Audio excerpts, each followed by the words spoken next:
స్టూడియోస్లో join అయ్యారు Telangana BJP senior నాయకులు doctor పల్నాటి వెంకటరెడ్డి గారు. తనతో కూడా మాట్లాడతాం. నమస్తే అండి వెంకటరెడ్డి గారు. వెంకటరెడ్డి గారు, ఏదైతే మొన్న రేవంత్ రెడ్డి గారు మాట్లాడారు అంటే ప్రధానమంత్రి బీసీఏ కాదు, converted BC, legally converted BC, చాలా జాగ్రత్తగా నేను ఈ పదాన్ని వాడుతున్నాను అని మెన్షన్ చేస్తూ మరీ రేవంత్ రెడ్డి గారు కామెంట్స్ చేశారు.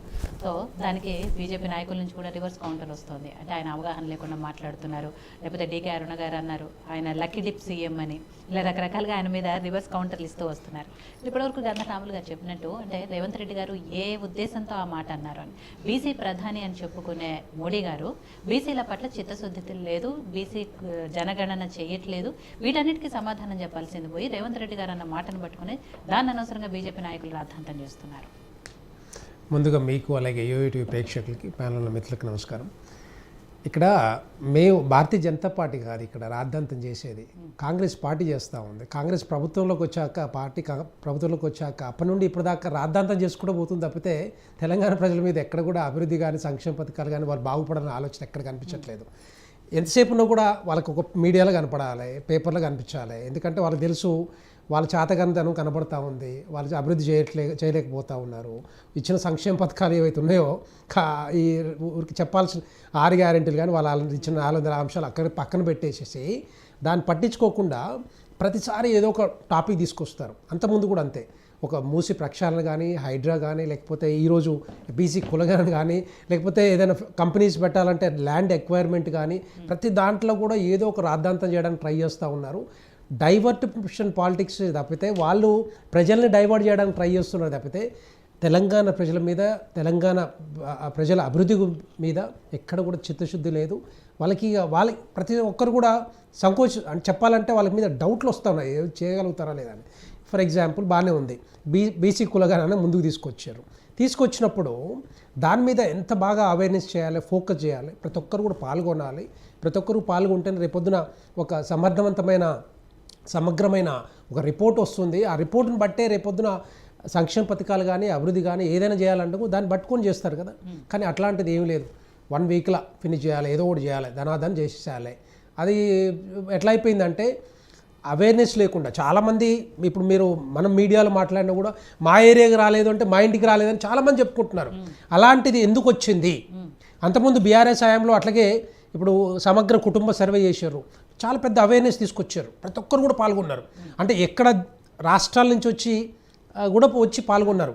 అట్లాంటిది రిపోర్టు బయటికి రాలేదు, అది పక్కన పట్టేసారు, అది మనకు తెలియదు, ఏం జరిగిందో కూడా తెలియదు. కానీ ఇలాంటివి చేసేటప్పుడు, ఒక బీసీ కులగణన చేసినప్పుడు డెఫినెట్గా దాని మీద చిత్తశుద్ధి ఉండాలి, చేయాలి, రిపోర్ట్ బయటికి రావాలి. రేపొద్దున రిజర్వేషన్ మీరే ఇస్తా అంటున్నారు, అది ఇవ్వాలి. కానీ దాంట్లో చాలామంది పాల్గొనలేదు. ఇప్పుడు మొత్తం టోటల్గా వ్యతిరేకత వచ్చేసరికి బీసీ కుల సంఘాల నుంచి కానీ, ప్రజల నుంచి కానీ వ్యతిరేకత వచ్చేసరికి మళ్ళీ చేయాలి, రీసర్వే చేయాలని మొదలుపెట్టారు. ఇదంతా ఏంటంటే ముఖ్యమంత్రి రేవంత్ రెడ్డి గారు ఒక డైవర్ట్ పాలిటిక్స్ చేసుకుంటూ ఇదే టాపిక్ మీద ప్రధానమంత్రి నరేంద్ర మోడీ గారిని పట్టుకొని ఆయన వ్యక్తిత్వాన్ని కూడా శంకించాల్సి వచ్చిందంటే ఒక్కసారి ఆలోచించవచ్చు మనం ఏ విధంగా డైవర్ట్ చేస్తూ ఉన్నారు పాలిటిక్స్ని, ఏ విధంగా ఈ కాంగ్రెస్ ప్రభుత్వం తెలంగాణ ప్రజలను డైవర్ట్ చేస్తూ ఉన్నారు. నేను మీ ద్వారా యోయో టీవీ ద్వారా తెలంగాణ ప్రజలందరికీ చెప్పదలుచుకునేది అంటే 1994లో కాంగ్రెస్ ప్రభుత్వం గుజరాత్లో, ఆయన పేరు అనుకుంటా చిమన్భాయ్ పటేల్ లేదంటే ఇంకొకరు కూడా ఉన్నారు, వాళ్ళు ఇద్దరు ముఖ్యమంత్రులు ఉన్నారు. ఆ టైంలో దగ్గర అప్పటి వరకు దేశం మొత్తంలో 83 బీసీ కులాలు ఉంటాయి. ఇప్పుడు ఒక 121 123 కులాలు వచ్చినాయి. దగ్గర 30 కులాలని ఓబీసీలో చేర్చాలి అని ఒక ఆలోచన వచ్చింది. కాబట్టి ఆ టైంలో కాంగ్రెస్ పార్టీ, భారతీయ జనతా పార్టీ కాదు, కాంగ్రెస్ పార్టీ ఫస్ట్ ఇది తీసుకొచ్చి ఈ తేలి కులం ఏదైతే ఉపకులం ఉందో బీసీలో, దీన్ని ఎట్టి పరిస్థితుల్లో ఓబీసీలో చేర్చాలని తీసుకొచ్చింది కాంగ్రెస్ పార్టీ ఆ టైంలో. కానీ దీని అంతా కూడా ఏంటంటే ఏదో మోడీ గారే చేస్తున్నట్టుగా, మోడీ గారి కులాన్నే ఓబీసీలో చేర్చినట్టుగా, అదే మరి భారతీయ జనతా పార్టీ చేసినట్టుగా. అప్పటికీ ప్రధానమంత్రి నరేంద్ర మోడీ గారు ఆయన కనీసం ఎమ్మెల్యే కూడా కాదు, ఆయన కార్యకర్త. అక్కడ 2000 వచ్చేసరికి 2001లో ఆయన ఎమ్మెల్యే కాకుండానే ముఖ్యమంత్రి అయ్యారు. అప్పుడు కేశుభాయ్ పటేల్ గారు రిజైన్ చేసినప్పుడు ఈయన టాప్ 3 లీడర్స్లో ఒకరిని తీసుకొచ్చి చేర్చారు. అలాంటిది ఈయననే ఏదో నిజంగానే మోడీ గారే ఆ కులంలో చేర్చినట్టుగా ఓబీసీలో చేర్చినట్టుగా ఏదో వీళ్ళే చెప్పుకుంటున్నారు మొత్తం టోటల్గా లీగల్లీ కన్వర్టెడ్ బీసీ అని చెప్పుకుంటున్నారు. మరి ఎంతమంది ఒక కులం కాదు కదా 30 కులాలు చేర్చారు, మీరే కదా చేర్చింది. మరి మీకు తెలియదా అది ఆ టైంలో? మోడీ గారు వస్తున్నారు దాంట్లో తెలియదా? మోడీ గారు ప్రధానమంత్రి అవుతారని తెలియదు వాళ్ళకి, మోడీ గారు ప్రధానమంత్రి అవుతారని తెలియదు ఆ టైంలో. సరే చేద్దామని ఇప్పుడు చేసింది కాబట్టి చెప్పాల్సి వస్తుంది. సో నేను 30 కులాలు ఆ టైంలో మరి మీకు తెలియకుండా మీరు ఎట్లా చేయొచ్చు నాకు అర్థం కావట్లేదు. ఇప్పుడు అంటే మీరు బీసీ కులాలనే మీరు శంకిస్తూ ఉన్నారు. వాళ్ళు ఉన్న ఏదైతే 30 కులాలు ఉన్నారో బీసీ కులాలని మీరు అనుమానపడతా ఉన్నారు వాళ్ళ మీదనే. బీసీ కుల సంఘాలను కూడా మీరు ప్రశ్నిస్తూ ఉన్నారు. డెఫినెట్గా ఇదంతా కూడా తప్పు. ఎందుకంటే ఆయన వ్యక్తిత్వాన్ని మీరు అడగాల్సిన అవసరం లేదు. ఎందుకంటే ప్రధానమంత్రి నరేంద్ర మోడీ గారు మేము అవసరం వస్తే చెప్పు మేము మాకు కూడా సంస్కారం అడ్డం వస్తూ ఉంది. రాహుల్ గాంధీ ఏ కులం అని అడగొచ్చా? రాజీవ్ గాంధీ ఏ కులం అని అడగొచ్చా?